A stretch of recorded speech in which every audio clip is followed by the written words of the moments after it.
Everyone, good morning. কেমন আছো তোমরা সবাই? আশা করি সবাই খুব ভালো আছো, আর আমিও কিন্তু খুব ভালো আছি।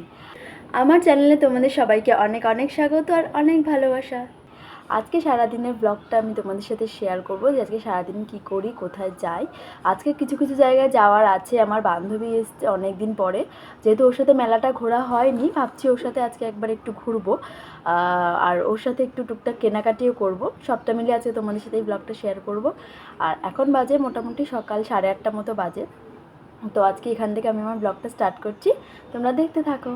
সকালবেলা উঠে আগে একটু ভালো করে ফ্রেশ হয়ে নিচ্ছিলাম। তারপরে আমার যেটা কাজ সেটা হলো ব্রেকফাস্ট বানানো নিজের জন্য প্লাস আমার ছেলের জন্য। আর তার আগে মুখটা ভালো করে একটু ধুয়ে সানস্ক্রিনটা অ্যাপ্লাই করে নিচ্ছিলাম, কারণ বাইরে এত গরম আর এত রোদ যে সানস্ক্রিন অ্যাপ্লাই না করলে কিন্তু স্কিনের অবস্থা একেবারে খারাপ হয়ে যাবে।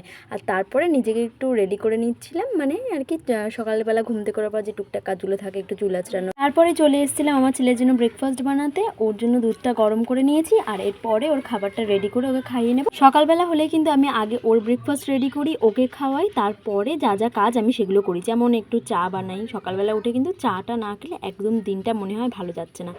এটা আমার মনে হয়, আমার অভ্যেস। এটা মনে হয় 1 কাপ চা হলেই ব্যাস দিনটা ভীষণ ভালো যায়। তারপরে আমি ওকে খাওয়ানোর পরে, মানে আমার ছেলেকে ব্রেকফাস্ট করে দেওয়ার পরে নিজের জন্য একটু খাবার বানিয়ে নিচ্ছিলাম। প্রথমে ভেবেছিলাম যে কিছু বানাবো না, চা দিয়েই জাস্ট হয়ে যাবে, কিন্তু না, তারপর ভীষণ খিদে পেয়ে গেছিলো, চা খাচ্ছিলাম। আর তারপরে এসেছিলো আমার বৌদির সাথে গল্প করতে করতে একটু চা খাচ্ছিলাম। বাড়িতে বৌদিরা থাকে বললে জানো তো আমার সময়টা কিন্তু খুব ভালোভাবে কেটে যায়, কারণ বৌদিদের সাথে গল্প করি। তারপরে আমাদের বাড়িতে একটা ছোট্ট নতুন সদস্য এসেছে, মানে আমার দাদার ছোট্ট একটা মেয়ে হয়েছে, তো তাকে নিয়েই আর কি বেশ ভালোভাবে কিন্তু সময়টা কেটে যায়। আমি মোটামুটি চাটা খেয়ে নিয়েছিলাম, তারপরে ভাবছিলাম কি খাওয়া যায়।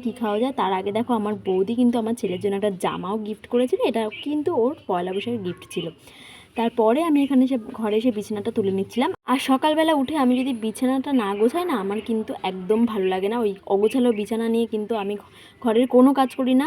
এই অভ্যাসটা কিন্তু আমার মা বাবার বাড়িতেও আর আমার শ্বশুর বাড়িতেও কিন্তু একই অভ্যাস, যে আমি মোটামুটি ব্রেকফাস্ট করার পরে বিছানা টিছানা ভালো করে গুছিয়ে নিই, ঘর পরিষ্কার করে নিই, তারপরে আমি কিন্তু সব কাজকর্ম করি। তারপরে ভেবেছিলাম কি খাবো, ব্রেকফাস্টে কি বানাবো ভাবতে ভাবতে অনেকক্ষণ ভাবার পরে ভাবলাম না, একটা ডিম টোস্টই বানিয়ে ফেলি। তো তারপরে ডিম টোস্ট বানিয়ে ফেলেছিলাম। আমি আর আমার ভাই খেয়েছিলাম, যেহেতু আমার মা বাবা খুব একটা পছন্দ করে না, সেই জন্য আমি আর আমার ভাই ডিম টোস্টটা খেয়েছিলাম। আমার কিন্তু ব্রেকফাস্টে ডিম টোস্ট খেতে বেশ ভালো লাগে। তোমাদের কার কার ভালো লাগে অবশ্যই আমাকে কমেন্ট করে কিন্তু জানিও। আমিও জানতে চাই যে কার কার ভালো লাগে খেতে, যেহেতু আমি এটা বানাচ্ছি। তারপরে বেশ কিছুক্ষণ পরে আমার হাজব্যান্ড এসেছিলো আমার সাথে একটু দেখা করতে, যেহেতু আমার শ্বশুরবাড়ি আর বাপের বাড়ির ডিস্টেন্সটা একদমই কাছে। এই জাস্ট স্নান শেষ হলো, ফ্রেশ হলাম। এরপরে আমার ছেলেকে স্নান করানোর আছে আর ওকে লাঞ্চটা করানোর আছে, তারপরে আমরা লাঞ্চ করব। আর আজকে যা যা রান্না হয়েছে সবটা তোমাদের সাথে শেয়ার করছি, আর বিকেলে একটু বেরোনোর আছে, তো সবটা তোমাদের সাথে এই ভিডিওতে শেয়ার করছি। তো এখন চলো। আজকে আমাদের বাড়িতে দুপুরের মেনুতে কী ছিল দেখো। এখানে ছিল কাতলা মাছের ঝাল হয়েছিল, আর এখানে লতি দিয়ে চিংড়ি মাছ হয়েছিল, যেটা আমার ভীষণ ভীষণ ফেভারিট। আর এই গরমে যেটা মাস্ট, নিম বেগুন, এটা আর কি পছন্দ না হলেও খাওয়াটা শরীরের জন্য কিন্তু খুবই উপকারী। আর হয়েছিল এঁচোড়। তারপরে আমি স্নান টান করে নিয়েছিলাম মোটামুটি। তারপরে আমার বৌদি আমাকে বলছে যে চল তোর ছেলে আজকে চুলটা কেটে দিই। বৌদি কিন্তু বেশ ভালোই কাটতে পারে। তো প্রথমে আমার ছেলে বেশ ভালোই বসেছিল, ভালোই চুল কাটছিল, কিন্তু তারপরে মানে কিছুক্ষণ পরে এত কান্না করছিল, ও কিন্তু জাস্ট ধরে রাখা যায়নি। সেই সময় ভিডিওটা আর কি ক্যাপচার করা হয়নি, আর কি সবাই মিলে ধরতে হয়েছিল ওকে, যার জন্য সেই সময় ভিডিওটা ক্যাপচার করা হয়নি। দেখো এখানে কিন্তু শান্তভাবে আমার কোলে মাথা রেখে বসে আছে।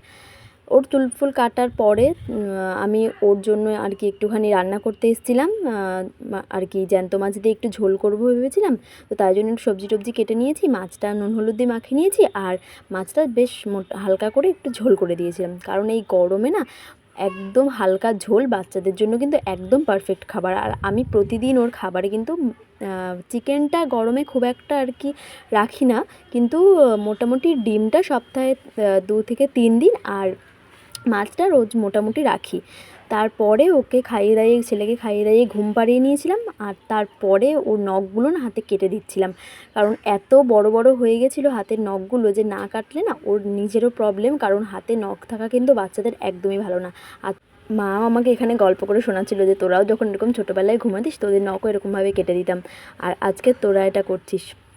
তো যাই হোক, আমার তোমাদের দেখালাম যে আমার হাজব্যান্ড এসেছিলো আর কি দুপুরবেলার দিকে।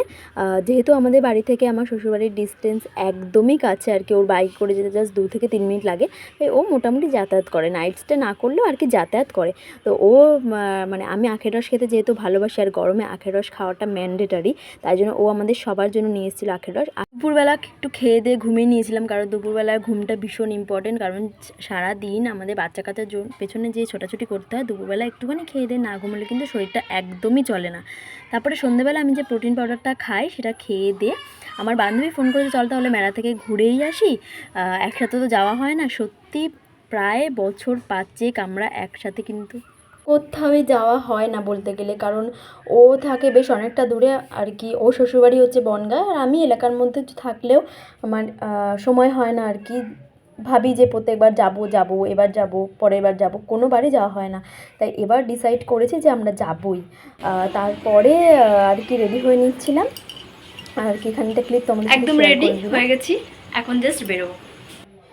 তারপরে আমরা মেলার মধ্যে ঢুকছিলাম দুজনে একসাথে, বেশ ভালো লাগছিল, কারণ দুজনে অনেক দিন পর একসাথে বেরিয়েছি। আমরা যখন একসাথে পড়াশুনো করতাম ক্লাস 11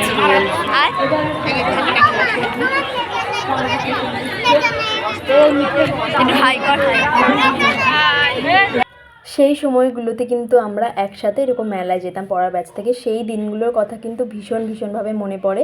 আজ যখন আমরা দুজনে বেশ অনেকটা দূরে থাকি, দুজনকে কিন্তু ভীষণ মিস করি। ও হচ্ছে আমার একমাত্র বন্ধু যার সাথে আমি আমার সমস্তটা শেয়ার করি, আর আমি হচ্ছি ওর একমাত্র বন্ধু যার সাথে ও সমস্তটা শেয়ার করে। তো আমরা এদিকে মেলা ঘুরতে বেশ কিছু জিনিস পছন্দ হচ্ছিলো আর কি, আমরা দুজনের সাথে শেয়ার করে আর কি কিনছিলাম।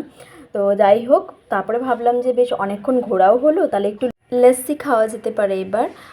আর গরমে কিন্তু লস্যিটা ভীষণ ভালো লাগে, আর আমাদের শরীরের জন্যও কিন্তু বেশ ভালো আমার মনে হয়, আর আমি কিন্তু ভীষণ ভালোবাসি খেতে। তো যাই হোক, আমাদের সাথে আমার ভাইও গেছিলো, আমি আর আমার বান্ধবী, আমরা এই 3 জন কিন্তু গেছিলাম। বেশ ভালো আমাদের ঘোরাটা হয়েছে, বেশ মনটা ভালো লাগছিলো। তারপরে আমরা গেছিলাম একটু আর কি টুকটাক খাওয়া দাওয়া করতে। তো আমাদের মেলায় ঘোরা কমপ্লিট হয়ে গেছে, আর তোমরা তো দেখেছি আমি আমার বাঙালির সাথে অনেকদিন পরে দেখা হচ্ছে সাথে, আর আমরা প্রচুর কেনাকাটি করেছি। তো খাওয়া দাওয়া শেষ করে একটু সেলফি তুলছিলাম আর কি, অনেক দিন একসাথে তোলা হয় না, বেশ সময়গুলোকে বেশ মিস করছিলাম, কারণ আগে আমরা এরকম অনেক ফটো সেশন করতাম, অনেক ছবি তুলতাম, টিকটকের সময় টিকটক বানাতাম, সেই সময়গুলোকে কিন্তু আমরা ভীষণভাবে মিস করি। সেগুলো ভাবলেও না মনটা ভীষণ খারাপ লাগে যে আমরা আজ আলাদা হয়ে গেছি, একে অপরের সাথে সবসময় যোগাযোগ হয় না, দেখা হয় না। তো যাই হোক, বাড়ি এসে দেখলাম মা চিকেন রান্না করেছে, তো খেয়ে দিয়ে ডিনার করে আর কি আজকের ব্লগটা এই পর্যন্তই। দেখা হবে তোমাদের সাথে অন্য কোনো ব্লগে। সবাই ভালো থেকো, সুস্থ থেকো, টাটা।